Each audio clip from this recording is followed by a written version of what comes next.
بسم اللہ الرحمن الرحیم۔ مقدمۃ العلم کے بعد اب دوسرے نمبر پر مقدمۃ الکتاب ہے۔ مقدمۃ الکتاب میں دو باتیں ذکر کی جائے گی۔ پہلی بات صاحب کتاب سے متعلق اور دوسری بات کتاب سے متعلق۔ صاحب کتاب کے حالات اور کتاب سے متعلق گفتگو۔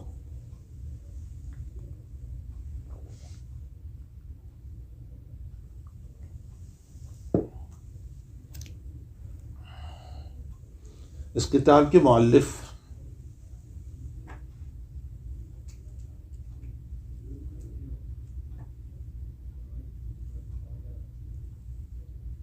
افقہ خلق اللہ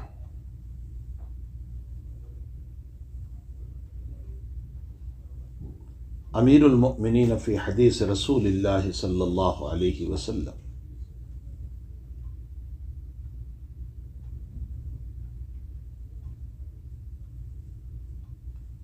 ابی عبداللہ محمد ابن اسماعیل ابن ابراہیم ابن مغیرہ ابن بردزبہ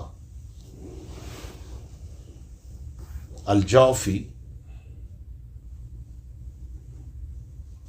البخاری رحمہم اللہ تعالی۔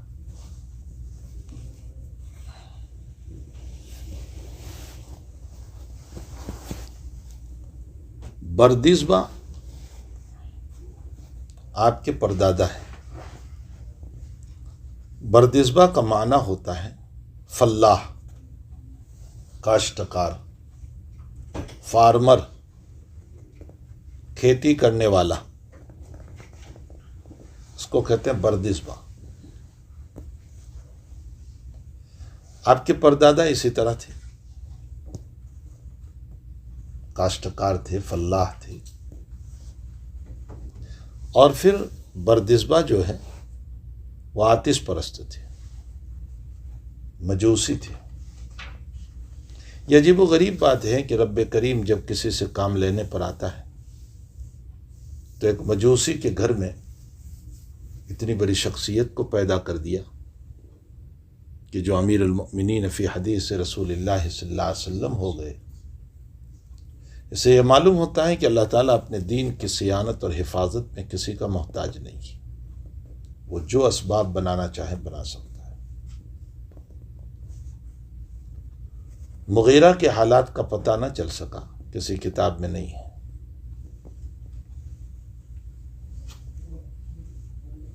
البتہ بردزبہ بعد میں ایمان لائے تھے یمان جوفی کے ہاتھ پر،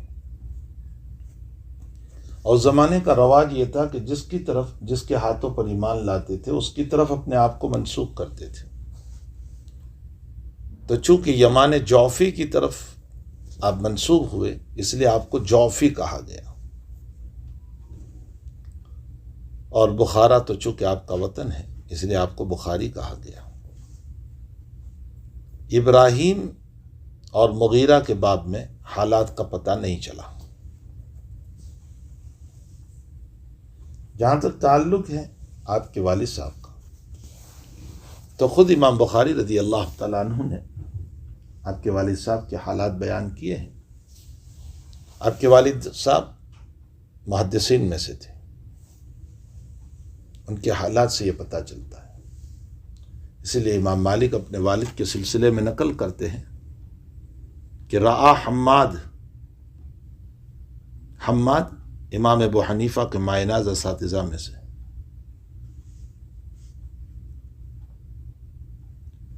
تو آپ کے والد صاحب نے حماد کو دیکھا، زیارت کی۔ وصافح عبداللہ ابن مبارک بکلتا یدیہ،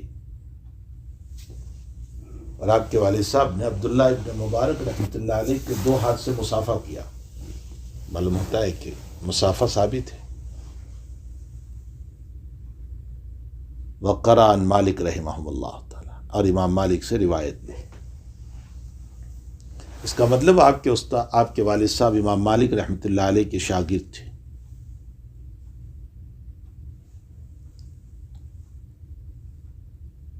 اور احمد ابن حفص یہ آپ کے والد صاحب کے اجل شاگردوں میں سے تھے، جو محدث بنے ہیں احمد ابن حفص۔ آپ کے تقوی کے باب میں لکھا ہے احمد ابن حفص نے کہ میرے استاد محترم اسماعیل ابن ابراہیم نے مجھ کو یوں کہا کہ فی مالی ھذا لیس درہم من حرام ولا من شبہۃ، میرے پاس جتنا مال ہے میرا اس میں ایک درہم حرام کا بھی نہیں، اور حرام تو بہت دور کی بات شبہ کا بھی نہیں۔ ایک وہ اکابر تھے جن کے احتیاط کا یہ مسئلہ تھا، اور ایک آج کل کے طالبین حدیث ہے کہ جن کی زندگی بالکل الٹی ہے۔ حرام اور شبہ کے مال سے اپنے آپ کو بچانا چاہیے۔ آگے چل کر کتاب الایمان میں روایت پڑھو گے آپ۔ انسان کے تقوی کے لیے سب سے بڑی چیز یہ ہے کہ شبہ کے مال سے اپنے آپ کو بچائے۔ عبداللہ ابن عمر رضی اللہ تعالیٰ عنہما فرماتے ہیں کہ تقوی سب سے بڑا یہ ہے کہ انسان شبہ سے اپنے آپ کو بچائے۔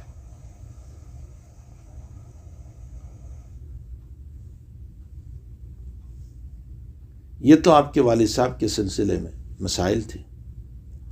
امام بخاری رحمۃ اللہ علیہ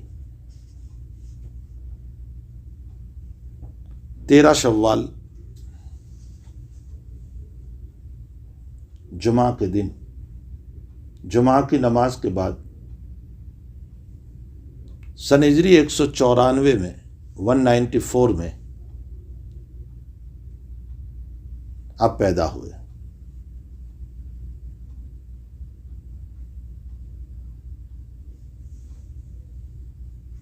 اور یہ تاریخ خود التاریخ الکبیر میں امام بخاری نے اپنے والد صاحب سے نقل کی ہے کہ میں 13 شوال کو بعد الجمعہ 194 میں پیدا ہوا۔ علامہ لالکائی رحمۃ اللہ علیہ نے کرامات اولیاء میں لکھا ہے کہ آپ جب پیدا ہوئے تو نابینا تھے۔ واقعہ تو سنا ہوگا لیکن میں حوالہ دے دیتا ہوں، یہ واقعہ کہاں لکھا ہے۔ کرامات اولیاء میں علامہ لالکائی نے لکھا ہے کہ آپ نابینا تھے۔ آپ کی والدہ مسلسل 2 سال تک دعا کرتی رہی۔ سیدنا ابراہیم خلیل اللہ علیہ السلام کو خواب میں دیکھا، فرمایا تمہارے بیٹے کو بینائی آ گئی۔ آپ نے رات ہی میں امام بخاری کو جگایا تو بینائی آ چکی تھی۔ اسے معلوم ہوتا ہے کہ ماں کی دعا کبھی نہ کبھی رنگ لاتی ہے۔ مسئلہ یہ ہے کہ دعا کوئی رائے گا اور بیکار نہیں ہوتی، ہاں البتہ اس کے لیے ایک وقت ہوتا ہے۔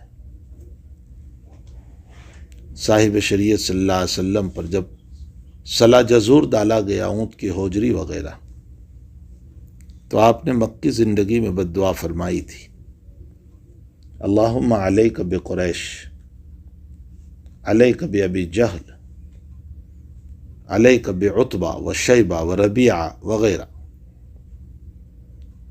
جس وقت یہ بد دعا فرما رہے تھے حضرت، اس وقت ابن مسعود رضی اللہ تعالیٰ عنہ وہیں تھے۔ فرمایا جتنوں کے نام لیے تھے میں نے ان سب کو دیکھا کہ بدر میں مارے گئے سن ہجری 2 میں۔ تو نبی کی بد دعا کا ظہور، نبی کی دعا کا ظہور 4 سال کے بعد ہوا، اور ہم یہ چاہتے ہیں کہ فجر میں دعا کریں اور ظہر تک میں ہو جائیں۔ ایسا نہیں ہوتا، اللہ کے وہاں ایک وقت مقرر ہوتا ہے۔ 2 سال تک مسلسل والدہ دعا کرتی رہی تو ان کی بینائی واپس آئی، اور صرف بینائی نہیں آئی، بقول ہمارے حضرت شیخ زکریا رحمۃ اللہ علیہ، اللہ تعالیٰ نے بصارت کے ساتھ بصیرت بھی عطا فرمائی۔ بصارت کا تعلق ظاہری آنکھوں سے ہے، بصیرت کا تعلق قلب کی آنکھوں سے ہے۔ تو بصارت کے ساتھ بصیرت بھی اللہ تعالیٰ نے آپ کو عطا فرمائی۔ آپ کو بچپن ہی سے علم حدیث شریف کا شوق تھا۔ قریباً مکتب کی زندگی آپ کی تھی 7-8 سال کی، اور آپ اپنے وطن مولود میں بخارا میں ایک محدث کے درس میں گئے۔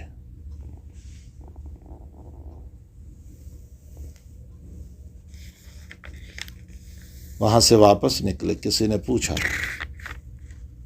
کہاں گئے تھے؟ فرمایا درس الحدیث۔ کم اخت، کتنی حدیثیں آپ نے لی؟ آپ نے فرمایا 2۔ تو سائل نے فوراً آپ کی اصلاح کی، لا بل حدیثین، 2 نہیں، حدیثین بولو، تثنیہ کے لیے حدیثین، 2 حدیثیں۔ آپ کے وطن مولود میں علامہ داخلی رحمۃ اللہ علیہ کا درس ہوتا تھا، اس درس میں آپ شریک ہوئے۔ علامہ داخلی نے ایک حدیث شریف کی سند بیان کرتے ہوئے فرمایا، ان سفیان عن ابی الزبیر عن ابراہیم، 9 سال کا بچہ ہے اور پیچھے سے کہہ رہا ہے لا بل استاذی ان سفیان ان الزبیر ان ابراہیم۔ علامہ داخلی نے بچہ سمجھ کر دانت دیا کہ تو کیا جانے؟ فرمایا اکتب احضر الرسالہ، رسالے کو آپ دیکھ لو حضرت۔ رسالے کو دیکھا تو واقعتاً زبیر تھا، جیسا کہ بخاری نے کہا۔ فرمایا کہ یہ تم نے کیسے کہہ دیا؟ تو آپ نے فرمایا کہ یہ زبیر بن عدی ہے، جو ابراہیم نخعی سے روایت کرتے ہیں، اور ابراہیم نخعی کے شاگردوں میں ابو الزبیر کوئی نہیں ہے۔ آپ کی ذہانت دیکھیے، 9 سال کی عمر ہے، یعنی یہ تو آپ صرف واقعہ پڑھ رہے ہیں، لیکن ہمیں تعجب ہوتا ہے کہ 9 سال کی عمر میں ایک بچہ ایک محدث کو کیسے کہہ رہا ہے کہ یہ ابراہیم نخعی کے شاگرد ہے، اور ابراہیم نخعی کے شاگردوں میں ابو الزبیر کوئی نہیں ہے، یہ زبیر بن عدی ہے۔ اس لیے ابو الزبیر نہیں ہے، بلکہ یہ زبیر بن عدی ہے۔ آپ خود فرماتے ہیں کہ میری عمر 11 سال کی تھی، اور میں نے اس عمر کے اندر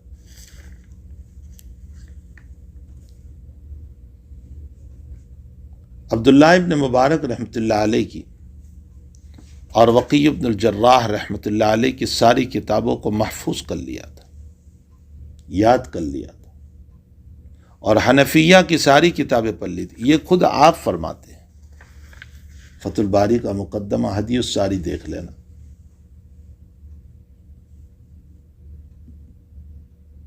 یا میں نے جو درس شیخ یونس صاحب کا جمع کیا ہے مونس القاری، اس میں بھی اس میں سے چند باتیں ملیں گی۔ آپ نے 11 سال کی عمر میں اپنے والدہ اور اپنے بھائی احمد کے ساتھ حج کا سفر فرمایا۔ اس زمانے کا سفر بڑا مشکل ہوا کرتا تھا، لوگ اونٹوں پر، کھچروں پر، گھوڑوں پر سفر کرتے تھے۔ حج سے فراغت کے بعد والدہ اور بھائی احمد تو وطن آ گئے، آپ وہیں رہ گئے، اور پھر وہاں سے آپ نے اپنے علمی سفر کا آغاز فرمایا۔ حجاز مقدس کے جو اساتذہ تھے ان سے آپ نے پڑھا، اس کے بعد آپ کا کوفہ جانا ہوا، بصرہ جانا ہوا، جیسا کہ آپ فرماتے ہیں، مصر جانا ہوا، دمشقس جانا ہوا، اور مختلف جہاں جہاں آپ کو پتہ چلا آپ محدثین کے پاس دوڑتے رہے اور اخذ حدیث کرتے رہے۔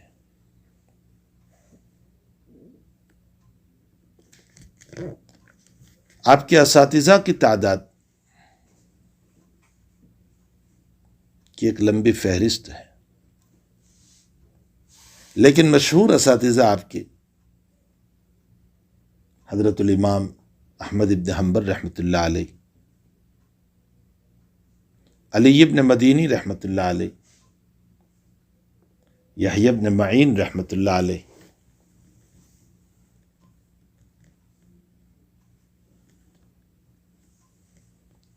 اسحاق ابن راہوی علیہ الرحمہ، علامہ حمیدی، قتیبہ وغیرہ، وہ جو زمانے کے امام تھے وہ آپ کے اساتذہ میں سے۔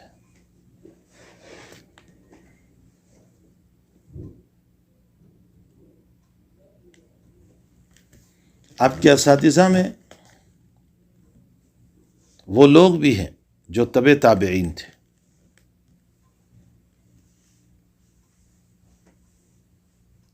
ظاہر سی بات ہے کہ تبع تابعین سے جب آپ روایت لیں گے تو مختصر واسطوں سے آپ نبی اکرم صلی اللہ علیہ وسلم تک پہنچ جائیں گے۔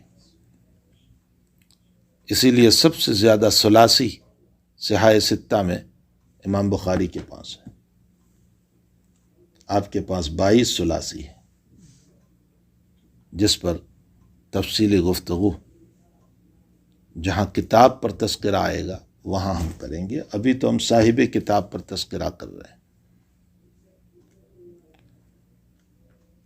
تو تبع تابعین میں آپ کے استاذ محترم حضرت مکی ابن ابراہیم ہے، یہ امام ابو حنیفہ کے شاگرد ہیں۔ ابو عاصم نبیل ہے، یہ امام ابو یوسف رحمۃ اللہ علیہ کے شاگرد ہیں۔ اسام ابن بلعین، اسام ابن خالد ہمسی ہے، یحییٰ کوفی ہے۔ یہ سب تبع تابعین ہیں، اور آپ نے ان سے بھی اخذ حدیث فرمایا، اور یہ آپ کے اساتذہ میں سے۔ بخاری شریف میں جن لوگوں سے آپ نے روایت نقل فرمائی، یعنی آپ کے اساتذہ، علامہ ابن عدی کی تحقیق کے مطابق 299 ہے، 299، اور علامہ ابن مندہ رحمۃ اللہ علیہ کی تحقیق کے مطابق 306 ہے، 306۔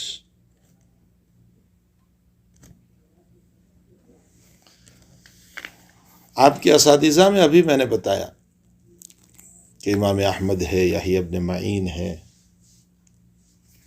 علی ابن مدینی ہے، حمیدی ہے، لیکن عجیب و غریب بات یہ ہے کہ امام بخاری رحمۃ اللہ علیہ امام احمد ابن حنبل رحمۃ اللہ علیہ سے پوری بخاری شریف میں صرف 2 روایتیں لائے۔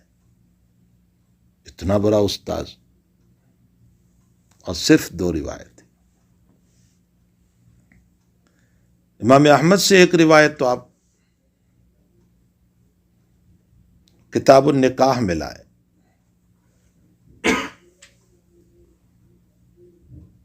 لیکن یہ موقوف روایت ہے بلا واسطہ، یعنی براہ راست امام احمد سے۔ اور ایک کتاب المغازی میں لائے، مرفوع موصول، لیکن احمد ابن حسن کے واسطے سے، براہ راست امام احمد سے نہیں، احمد بن حسن ان احمد ابن حنبل۔ اور 2 جگہ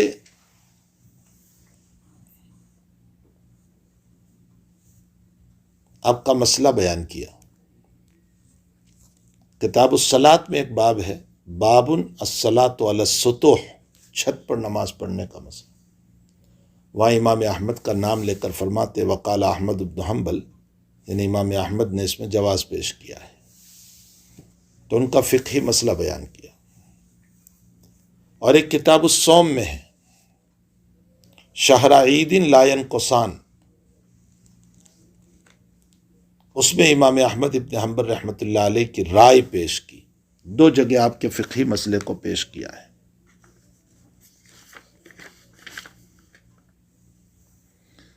اور 3 جگہ پر بلا نسبت احمد کا لفظ لائے ہیں. ایک کتاب البیوع میں، ایک کتاب الشہادت میں،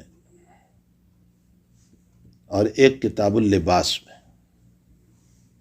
وہاں کون احمد مراد ہے، اس پر تحقیق ہے. حافظ نے بڑی بحث کی ہے ہدی الساری کے اندر. خلاصہ کلام یہ نکلا کہ امام احمد آپ کے مایہ ناز استاذ ہیں، اتنا بڑا امام ہے، لیکن پوری بخاری شریف میں ان کی 2 ہی روایت ہیں.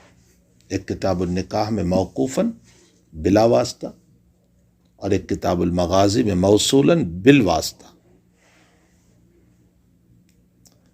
یحییٰ ابن معین رحمۃ اللہ علیہ جو زمانے کا امام الجرح والتعدیل ہے اور آپ کے مایہ ناز استاد ہیں، لیکن ان سے پوری بخاری شریف میں صرف 3 روایت ہیں. ایک کتاب المغازی میں، کتاب المناقب میں بلا واسطہ،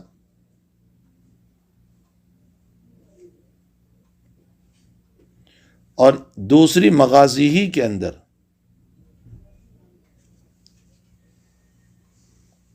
عبداللہ ابن حماد کے واسطے سے، اور ایک کتاب التفسیر میں عبداللہ ابن محمد مسندی کے واسطے سے.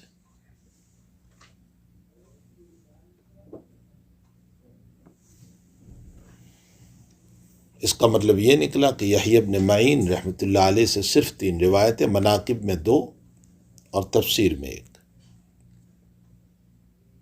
امام شافعی رحمۃ اللہ علیہ کی کوئی روایت نہیں. ہاں، امام شافعی رحمۃ اللہ علیہ کا 2 جگہ نام لیا، ایک کتاب الزکوٰۃ میں رقاص کے مسئلے میں، اور ایک کتاب البیوع میں.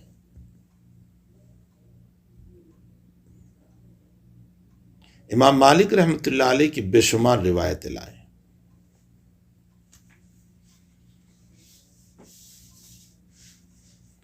امام ابو حنیفہ رحمۃ اللہ علیہ کی کوئی روایت نہیں،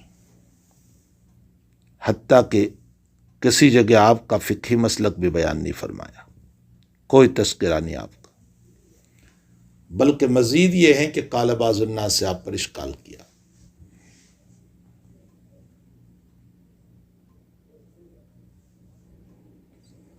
خلاصہ کلام یہ نکلا کہ ائمۃ الاربعہ میں امام احمد سے 2 روایتیں آئی، امام شافعی سے کوئی روایت نہیں، البتہ ان کے فقہی مسلک کو بیان کیا 2 جگہ پر. امام مالک کی بے شمار روایتیں لائے، اور امام ابو حنیفہ سے کوئی روایت نہیں، حتیٰ کہ ان کا فقہی بھی کوئی تذکرہ نہیں. دوسری طرف یحییٰ ابن معین سے 3 روایتیں لائے. ہاں، البتہ علی ابن مدینی رحمۃ اللہ علیہ سے بہت روایت لائے، اپنی کتاب کو بھر دیا. جبکہ علی ابن مدینی اور امام احمد ابن حنبل ایک ہی درجے کے ہیں، لیکن امام احمد کی روایت بہت اقل قلیل ہے، علی ابن مدینی کی بہت زیادہ روایت لائے. اس کا جواب یہ ہے کہ اصل میں جس سے جس کو محبت ہوتی ہے اس کا تذکرہ ہر وقت ہوتا ہے، یہ طے شدہ ہے. بخاری کو علی ابن مدینی سے بہت محبت تھی، اور علی ابن مدینی کو بھی بخاری سے بہت محبت تھی.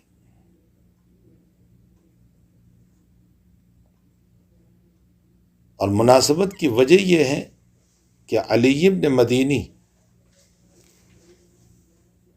علل کے بڑے ماہر تھے، علت حدیث پر بڑی نظر تھی ان کی، حتیٰ کہ ان کا لقب تھا حیۃ الوادی. حیۃ الوادی اس سانپ کو کہتے ہیں کہ جو بڑا زہریلا ہوتا ہے اور دوسرے سانپ بھی اس سے ڈرا کرتے ہیں. تو فن حدیث میں علی ابن مدینی کا یہ مقام تھا. تو چونکہ آپ باب علت میں بڑی مہارت رکھتے تھے اور یہی مہارت امام بخاری کو بھی تھی، تو الجنس یمیل الی الجنس، سیدھا سا مسئلہ ہے. جو مناسبت آپ کو ہے وہ ان کو تھی. دوسرا، علی ابن مدینی اپنے شاگرد رشید کی بڑی تعریف فرماتے تھے. ایک مرتبہ کسی نے تذکرہ کر دیا امام بخاری کا، علی بخاری تھے نہیں وہاں. علی ابن مدینی نے کہا ما ھذا الشان محمد بن اسماعیل، کیا شان پوچھتے ہو محمد ابن اسماعیل کی، اس کے مقام کو کوئی پہنچ نہیں سکتا. یہ خود استاذ محترم نے آپ کی تعریف فرمائی. تو جب استاذ اتنی تعریف کرے گا تو شاگرد اس کی طرف کیوں مائل نہیں ہوگا؟ سیدھا سی بات ہے. امام احمد رحمۃ اللہ علیہ کو علی ابن مدینی سے اختلاف تھا، اور اختلاف کی بنیاد خلق قرآن کا مسئلہ تھا. امام احمد اسی خلق قرآن کے مسئلے میں جیل میں گئے اور بہت زیادہ آپ پر حالات رہے. 2 جلاد آپ کے کپڑے اتار کر مارتے تھے. حضرت خود فرماتے ہیں، سیرت احمد ابن حنبل میں لکھا ہے کہ امام احمد ابن حنبل رحمۃ اللہ علیہ فرماتے تھے کہ ہر کوڑے پر مجھ کو ایسا لگتا تھا کہ ابھی میری عقل چلی جائے گی. اس لیے کہ جب مار پڑتی ہے نا تو عقل پہ اس کا اثر ہوتا ہے. فرمایا میں آخر میں بے ہوش ہو جاتا تھا. لوگوں نے آپ سے کہا بھی کہ حضرت توریہ کر لیجیے، فرمایا نہیں ہو سکتا. علی ابن مدینی رحمۃ اللہ علیہ اس مسئلے میں خاموش تھے، کچھ نہیں بولتے تھے. اس پر امام احمد ناراض تھے کہ بھئی جب تم امام ہو، تم بڑے ہو، تو اس مسئلے پر گفتگو کرو. کسی نے علی ابن مدینی رحمۃ اللہ علیہ سے امام احمد کی اس بات کو نقل کیا تو علی ابن مدینی نے فرمایا انا نحیف الجسم، تم جانتے ہو میں بہت کمزور آدمی ہوں، مجھ میں کوڑا برداشت کرنے کی طاقت نہیں، اس لیے میں خاموش ہوں، ورنہ میری رائے بھی وہی ہے جو احمد کی ہے. امام احمد کا یہ کہنا تھا کہ بڑوں کی خاموشی کبھی کبھی باطل کے لیے دلیل بن جاتی ہے. علی ابن مدینی اس لیے نہیں بولے کہ آپ کے تحمل کا مسئلہ نہیں ہو سکتا تھا، لیکن اللہ کا بندہ اپنی بات میں سچا تھا. علی ابن مدینی رحمۃ اللہ علیہ، یہی وجہ ہے کہ آپ کی وفات مدینہ المنورہ میں ہوئی، اور اس چارپائی پر آپ کی ناش کو رکھ کر کے جنت البقیع میں لے گئے، جس چارپائی پر نبی اکرم صلی اللہ علیہ وسلم کے جسد اطہر کو رکھا تھا. اور بقیع غرقد میں، جس کو ہم جنت البقیع کہتے ہیں، آپ کی تدفین ہوئی.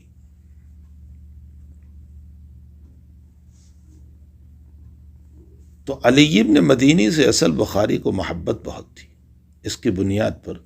اور جس سے محبت ہوتی ہے نا تو ان کا تذکرہ بہت ہوتا ہے. اب بخاری اس طرح تو تذکرہ نہیں کریں گے کہ علی ابن مدینی ایسے تھے، ویسے تھے، فلاں تھے، نہیں، ان کی روایتیں لائیں گے، اور ان کی روایتیں لا کر کے گویا ان پر اعتماد بتا رہے ہیں کہ میرا استاذ اس درجے کا تھا. اس لیے علی ابن مدینی کی روایتوں سے اپنی کتاب کو بھر دی. یحییٰ ابن معین سے اتنی مناسبت نہیں تھی، تھے تو استاذ، لیکن جو مناسبت علی ابن مدینی سے تھی وہ ان سے نہیں تھی. اور جہاں تک ائمۃ الاربعہ کا تعلق ہے، میں نے بتایا احمد کی 2 روایتیں، شافعی کا مسلک بیان کیا، مالک کی روایتیں لے آئے، اور ابو حنیفہ کی کوئی روایت، حتیٰ کہ ان کا مسلک بھی نہیں. علامہ زاہد کوثری رحمۃ اللہ علیہ نے اس سلسلے میں یوں لکھا ہے کہ اصل میں ان ائمہ کرام نے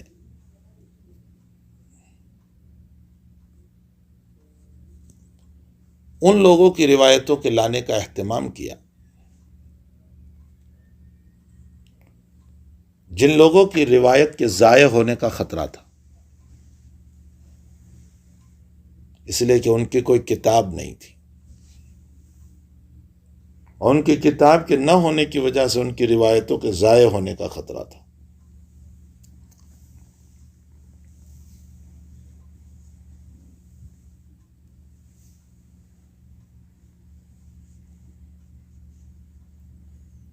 تو ان کی روایتوں کو جمع کیا، اور جن کی اپنی کتابیں تھیں یا جن کے شاگرد بہت تھے، ان کی روایتیں ضائع ہونے والی نہیں تھی، اس لیے ان کی روایت نہیں لائے۔ اس کا مطلب علامہ زاہد کوثری کا کہنا یہ ہے کہ یہ ائمہ کرام جو ہیں ان کی روایتوں کے ضائع ہونے کا خطرہ نہیں تھا، ان کی اپنی کتابیں تھیں، جیسے امام احمد کی مسند احمد ابن حنبل ہے، امام شافعی رحمۃ اللہ علیہ کی اپنی بہت سی کتابیں ہیں، کتاب علوم وغیرہ، خود امام ابو حنیفہ رحمۃ اللہ علیہ کی کتاب ہے فقہ الاکبر، کتاب الآثار وغیرہ، امام مالک کی موطا امام مالک وغیرہ ہے۔ تو ان کی روایتوں کے ضائع ہونے کا خطرہ نہیں تھا، اس لیے ان کی روایتوں کو نہیں لائے۔ یہ علامہ زاہد کوثری کا جواب بہت مشہور ہے، سارے لوگ بیان کرتے ہیں۔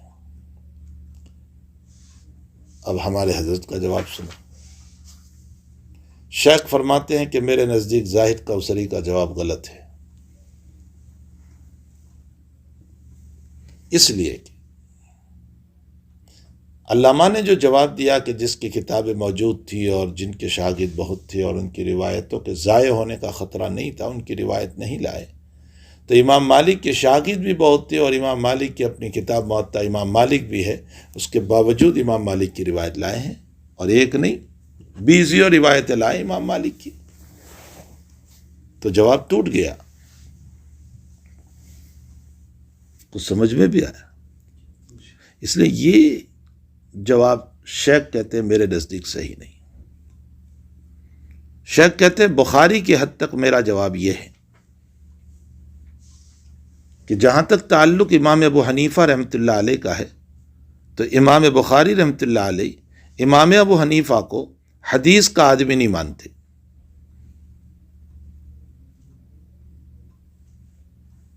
کیسے کہو گے کہ نہیں مانتے؟ بخاری کی اپنی کتاب التاریخ الصغیر میں امام بخاری رحمۃ اللہ علیہ باب النون کی تحت لکھتے ہیں نعمان بن الثابت ملقب بابی حنیفہ رجل فقیہ لیس رجل الحدیث۔ نعمان بن الثابت جو ابو حنیفہ سے مشہور ہے، یہ فقیہ تو ہے، محدث نہیں، حدیث کے آدمی نہیں۔ لیکن بخاری کے یہ کہنے سے لازم نہیں آتا کہ امام ابو حنیفہ محدث نہیں، اس لیے کہ ایک فقیہ کے لیے محدث ہونا ضروری ہے، میں پہلے بتا چکا ہوں آپ کو۔ محدث فقیہ نہ ہو ٹھیک ہے، لیکن فقیہ محدث نہ ہو یہ کیسے ہو سکتا ہے؟ امام ابو حنیفہ کی اپنی کتابیں ہیں، موطا امام محمد میں بے شمار روایتیں امام محمد میں حدثنا ابو حنیفہ کہہ کر نقل کیے، لیکن بہرحال بخاری کی نظر میں چونکہ آپ رجل الحدیث نہیں ہیں، اس لیے ان کی روایتوں کو نہیں لائے۔ جہاں تک تعلق ہے امام شافعی رحمۃ اللہ علیہ کا،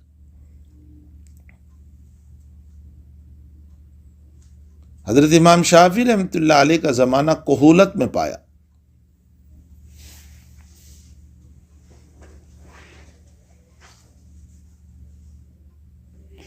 اور امام شافعی رحمۃ اللہ علیہ کے اساتذہ بھی موجود تھے۔ اچھا، اس جواب سے پہلے شیخ کی ایک بات اور سن لو۔ محدثین روایت لینے کے لیے دو باتوں کا اہتمام کرتے: ثقاہت، ثقی، ثقہ ہونا، اور علو سند، سند کا عالی ہونا۔ ان دو باتوں کا بڑا اہتمام کرتے ہیں۔ ان دونوں باتوں کو مد نظر رکھتے ہوئے ابو حنیفہ کے باب میں تو یہ ہے کہ امام بخاری کی نظر میں رجل الحدیث نہیں، تو گویا ثقاہت کا مسئلہ نہیں رہا۔ جہاں تک امام شافعی رحمۃ اللہ علیہ کا تعلق ہے تو امام شافعی کے اساتذہ تھے، اور امام شافعی کی وفات ہو گئی، چونکہ بخاری کہولت میں ان کو پا رہے ہیں، بڑھاپے میں۔ اب اگر امام شافعی کی روایت لینا ہوتا تو ان کے شاگردوں سے لینا ہوتا، تو ایک درجہ نزول کرنا ہوتا، اور محدثین کے وہاں علو سند کا بڑا اہتمام ہے۔ تو جب امام شافعی رحمۃ اللہ علیہ کے ہم عصر لوگ موجود تھے اور سند عالی مل رہی تھی، تو سند سافل پر کیوں جائیں گی؟ اس لیے امام شافعی رحمۃ اللہ علیہ کی کوئی روایت نہیں لی۔ امام احمد ابن حنبل رحمۃ اللہ علیہ کی روایت نہ لانے کی وجہ یہ ہوئی کہ امام احمد کی خدمت میں 8 مرتبہ حاضری ہوئی امام بخاری کی۔ پہلے متعدد اسفار میں امام احمد ابن حنبل رحمۃ اللہ علیہ سے جو روایتیں مل رہی تھی وہ امام احمد کے اوپر کے اساتذہ سے بھی مل رہی تھی، گویا سند عالی تھی آپ کے پاس۔ اور آخری سفر میں جب پہنچے ہیں امام احمد کے پاس، اس لیے کہ امام احمد کا انتقال 141 میں قریباً ہوا ہے، آگے تحقیق آئے گی، یا اس سے آگے پیچھے کچھ انتقال ہوا ہے، اور بخاری کا انتقال 241 میں ہوا ہے، 241 میں ہوا، اور بخاری کا انتقال 256 میں ہوا ہے۔ تو ظاہر سی بات ہے کہ آخری سفر میں جب گئے ہیں تو اس آخری سفر میں امام احمد ابن حنبل رحمۃ اللہ علیہ نے مسند حدیث کو ترک کر دیا تھا اور اب فقہ کے مسند پر فائق تھے، یعنی آپ پر غلبہ فقہ کا تھا، اور محدثین فقہا کی روایت سے تھوڑا سا احتیاط کرتے ہیں۔ اس کی وجہ یہ ہے کہ فقہا روایت بالمعنی کے بھی قائل ہیں، چونکہ ان کو تو استنباط مسائل کرنا ہے، اور محدثین کی نظر روایت بالالفاظ پر ہوتی ہے۔ یہی وجہ ہے کہ حضرت امام شافعی رحمۃ اللہ علیہ کے باب میں بھی یہ کہا گیا کہ حضرت امام شافعی رحمۃ اللہ علیہ کا جو کہولت کا زمانہ ملا، اس زمانے میں آپ پر فقہ کا غلبہ تھا، امام شافعی رحمۃ اللہ علیہ پر، اس لیے بھی ان سے اخذ روایت کا مسئلہ نہیں ہوا۔ اور جہاں تک امام مالک رحمۃ اللہ علیہ کا مسئلہ ہے تو دونوں باتیں پائی جاتی ہے، ثقاہت بھی ہے اور علو سند بھی ہے۔ ان وجوہات کی بنیاد پر امام مالک رحمۃ اللہ علیہ کی روایت لائے، امام ابو حنیفہ کی روایت اس بنیاد پر نہیں لائے کہ امام کے نزدیک، بخاری کے نزدیک لیس رجل الحدیث، اور امام شافعی رحمۃ اللہ علیہ کا مسئلہ یہ ہے کہ اس میں نزول کرنا پڑ رہا تھا، اور محدثین کے وہاں سند عالی کا بڑا اہتمام ہے۔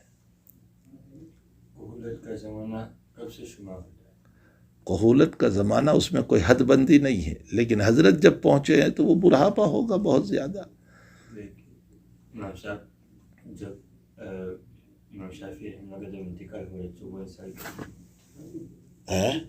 امام شافعی رحمہ اللہ کا جو انتقال ہوا 54 سال کی عمر میں ہوا، ہاں، وہ جو بھی ہوا ہوگا، مطلب آخری عمر، حضرت کا آخری عمر، مطلب جب فقہ کا غلبہ آپ پر ہو چکا تھا، اور فقیہ کی روایت کو محدثین قبول نہیں کرتے، اس لیے ان کے مسلک کو تو پیش کیا بحیثیت فقہ کتاب الزکوٰۃ میں اور کتاب البیوع میں، لیکن ان کی روایت نہیں لی۔ اور احمد سے جو 2 روایتیں لی ہے، وہ 2 روایتیں وہ ہیں جو کسی اور سے نہیں مل رہی تھی امام بخاری کو۔ اگر سند عالی سے وہ 2 روایت ملتی تو امام احمد کی بھی کوئی روایت نہ آتی۔ یہ وجوہات ہے، ان وجوہات کی بنیاد پر حضرت ائمہ کرام کی روایت نہیں لائے۔ واللہ سبحانہ وتعالی عالم۔ اگر ترمذی پڑھو گے تو آپ ترمذی کے شروع میں خود ہی پڑھ لو گے، امام ترمذی رحمۃ اللہ علیہ نے سب کے مسلک کو پیش کیا ہے، ابو حنیفہ کا نام تک نہیں لیا، سب کے مسلک کو پیش کرتے جا رہے، فلاں نے یہ کہا، فلاں نے یہ کہا، فلاں نے یہ کہا، فلاں کی یہ رائے ہے۔ عبداللہ ابن مبارک شاگرد رشید کی رائے پیش کر رہے ہیں اور ابو حنیفہ کی رائے پیش نہیں کر رہے، حالانکہ ابن مبارک کی وہی رائے ہے جو ابو حنیفہ کی رائے ہے۔ اصل مسئلہ کچھ اور بھی ہے کہ یہ سارا علاقہ جو ہے نا اس وقت غلبہ حنفیت پر تھا۔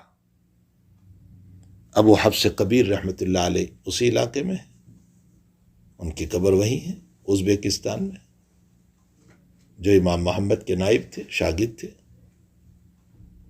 میں خود ان کی قبر پر حاضر ہوا۔ اور آج بھی وہ علاقہ حنفیت ہی کا غلبہ ہے، بلکہ پورا فقہ حنفی اسی علاقے میں مدون ہوا۔ ازبیک، قزاقستان اور یہ سب جو افغان سے اوپر تک سارا ہے، یہ وہی علاقہ ہے جب ایک تھا۔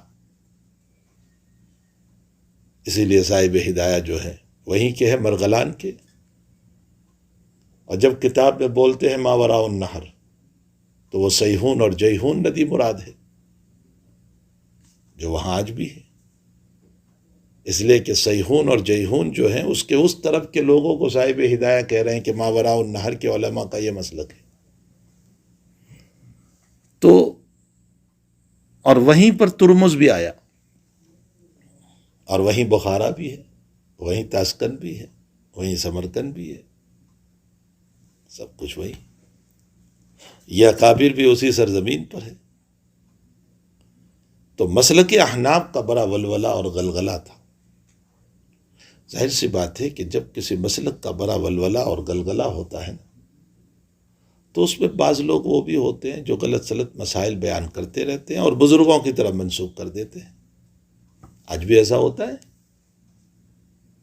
کوئی مسئلہ اٹھا کے بیان کر دیا، اب کسی نے پوچھا کس نے کہا، تو کسی بڑے کا نام لے لیا۔ اس زمانے میں ایسا ہی ہوا، جس کی بنیاد پر ان اکابر کے دل میں کچھ مسلک احناف کے باب میں تھوڑا سا مسئلہ ہو گیا۔ یہ جو کالا باز الناس کے اشکالات آ گئے وہ اسی بنیاد پر ہے کہ جس مسلک کو صحیح طور پر پہنچانا چاہیے تھا وہ ناقلین نے پہنچایا نہیں۔ ظاہر سی بات ہے کہ موسیٰ علیہ السلام کو اس بات کا پتہ تھا کہ خضر علیہ السلام اتنی بڑی شخصیت ہے کہ مجھے ان کے پاس بھیجا ہے، پھر بھی خضر جب یہ کام کر رہے ہیں کہ کشتی کو سوراخ کر دیا یا بچے کو قتل کر دیا، پھر تو موسیٰ اشکال کرنے لگ گئے کہ جس کے پاس شریعت ہو وہ کبھی خاموش نہیں رہ سکتا۔ تو اگر بخاری کے پاس کوئی اشکال آیا ہو اور اس پر بخاری اشکال کر دے تو کیا اشکال ہے؟ ہوتا ہے ایسا۔ لیکن ناقلین نے جس انداز سے پیش کیا اس پر اشکال بجا طور پر ہوگا۔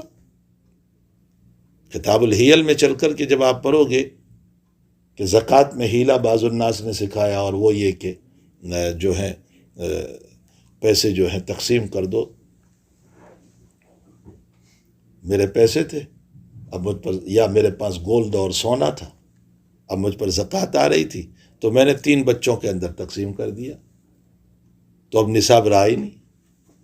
میرے پاس تھا تو 10 تولہ تھا، اور میں نے آپ کو 3 دے دیا، ان کو 3 دے دیا، 3 ان کو دے دیا، 1 میں نے رکھ لیا، کسی پر زکوٰۃ نہیں۔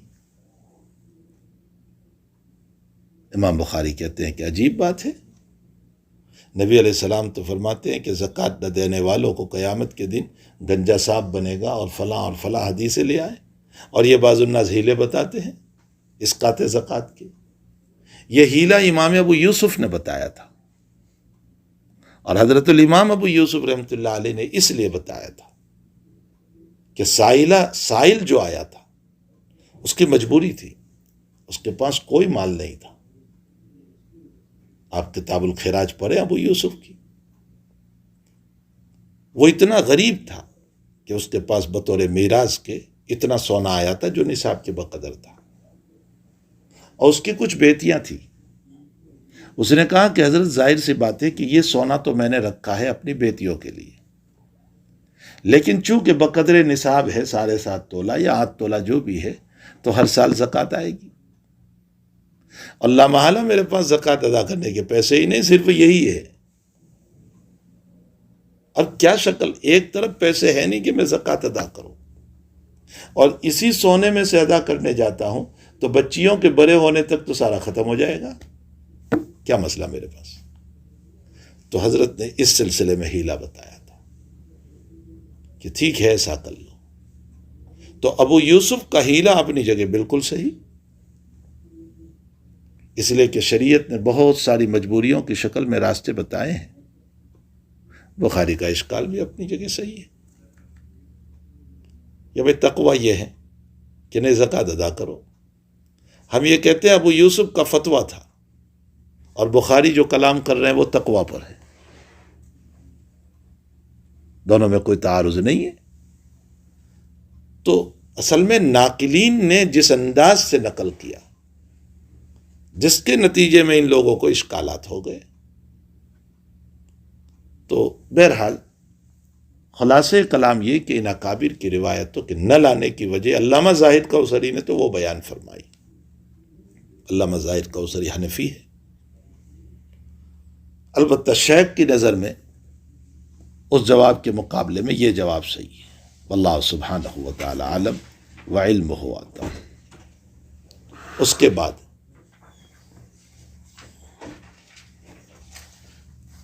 آپ کے تلامذہ،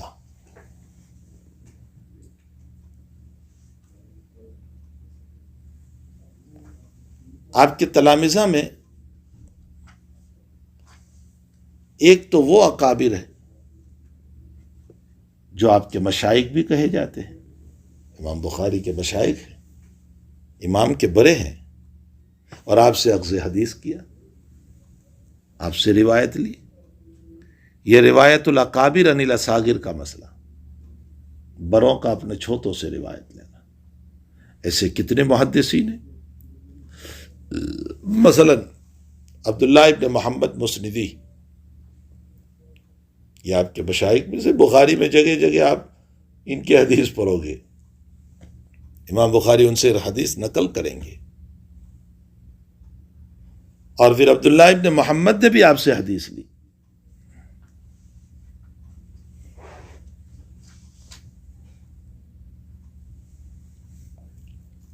یہ عبداللہ ابن محمد مسندی کو مسندی اس لیے کہتے ہیں کہ یہ جب بھی حدیث بیان کرتے تھے تو سند سے بیان کرتے تھے، اس لیے ان کا لقب ہو گیا مسندی۔ میں ان کی قبر پر گیا ہوں، ان کی قبر ازبکستان میں ہے، اور ایک بہت بڑی مسجد ہے، بہت قدیم مسجد ہے، اس مسجد کے احاطے میں ان کی قبر ہے۔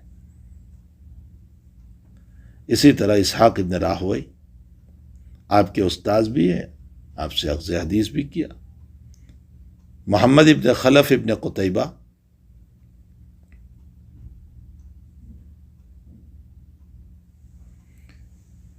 یہ تو آپ کے مشائخ ہیں، اور پھر آپ سے اخذ حدیث بھی کیا۔ نمبر 2، کچھ اکابر وہ آپ کے شاگرد ہیں جو آپ کے ہم زمان ہیں، ہم اقران ہیں، جیسے ابو حاتم رازی، ابو زرعہ رازی،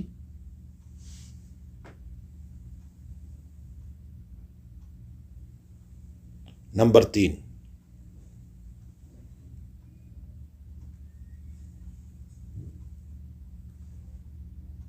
آپ کے تلامذہ میں وہ تلامذہ بھی ہیں، نمبر 3، جو بعد میں اپنے زمانے کے امام بنے، جیسے امام مسلم رحمۃ اللہ علیہ، امام ترمذی رحمۃ اللہ علیہ،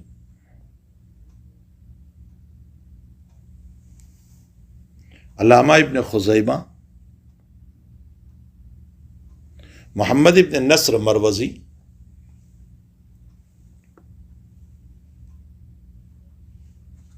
جو بعد میں اپنے زمانے کے امام بنے. ویسے آپ کے تلامذہ کی کل تعداد بھائی 90,000 ہے.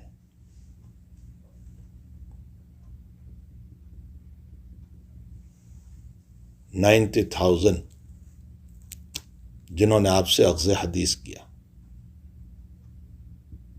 اس لیے کہ آپ نے قریباً 233 میں کتاب کو پوری کر لی تھی. 233 میں آپ کی کتاب پوری ہوئی تھی. کتاب کے سلسلے میں جو گفتگو آئے گی وہاں پڑھیں گے ہم. اور 256 میں 256 میں آپ کی وفات ہوئی.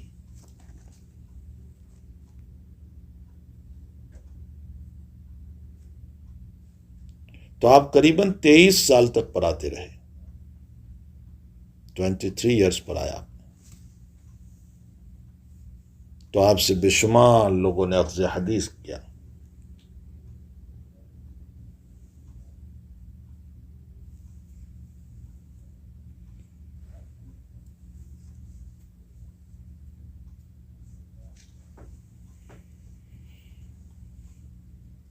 بہرحال تیسرا طبقہ وہ ہے آپ کے شاگردوں کا جو زمانے کے بعد میں امام بنے. اور چوتھا طبقہ وہ ہے جو صغار طلبہ کہے جاتے ہیں.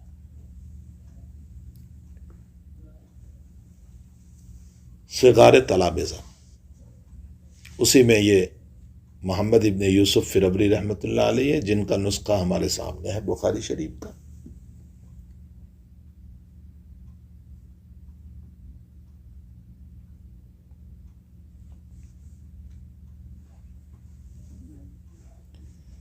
تو گویا آپ کے طلبہ اور آپ کے تلامذہ 4 حصوں میں منقسم ہوئے.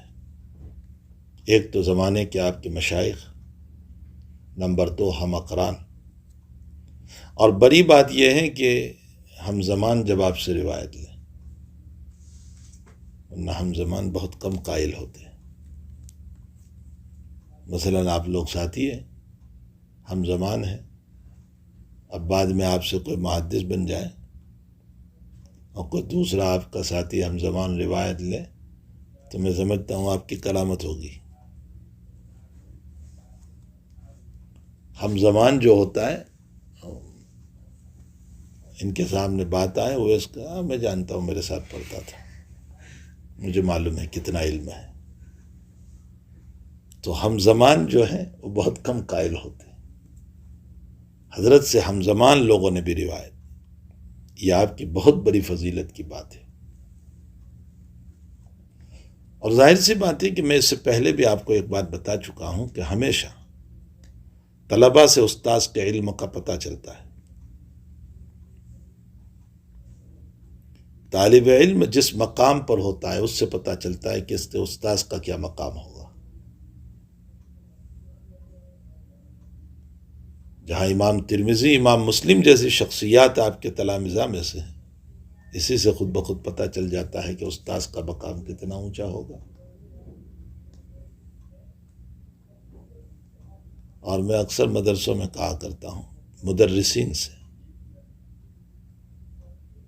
کہ محنت کر کے کتاب پڑھاؤ، اس لیے کہ طلبہ جو ہوتے ہیں وہ اگرچہ کتاب کو نہیں سمجھتے لیکن استاذ کو بہت جلدی سمجھ جاتے ہیں. 2-4 دن ہی میں استاذ کا وزن کر لیتے ہیں کہ کتنے پانی میں ہے. تو طالب علم چاہے کتاب نہ سمجھتا ہو لیکن استاذ کو تو بہت جلدی سمجھ جاتا ہے کہ حضرت کے پاس کتنا علم ہے. اس لیے محنت سے پڑھانا چاہیے.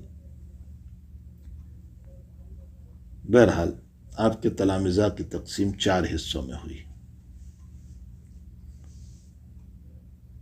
حضرت امام بخاری رحمۃ اللہ علیہ کے مناقب اور فضائل، ابھی تک جو میں نے گفتگو کی یہ تو صرف اس پر کہ حضرت کے والد صاحب، نمبر 2 خود آپ کی پیدائش کے سلسلے میں،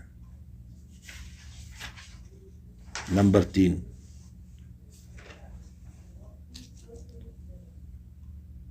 آپ کا شوق اور ذوق، آپ نے اخذ حدیث کے لیے 11 سال کی عمر سے سفر کی ابتدا فرمائی. اس کے بعد گفتگو آپ کے اساتذہ پر، اور اس کے بعد ائمۃ الاربعہ سے کیوں روایت نہیں لی، اس کی وجہ. اور نمبر 5 آپ کے تلامذہ.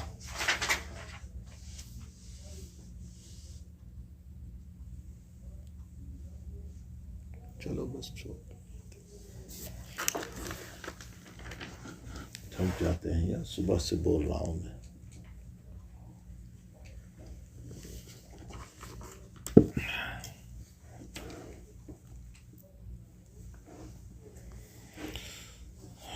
لا الہ الا اللہ.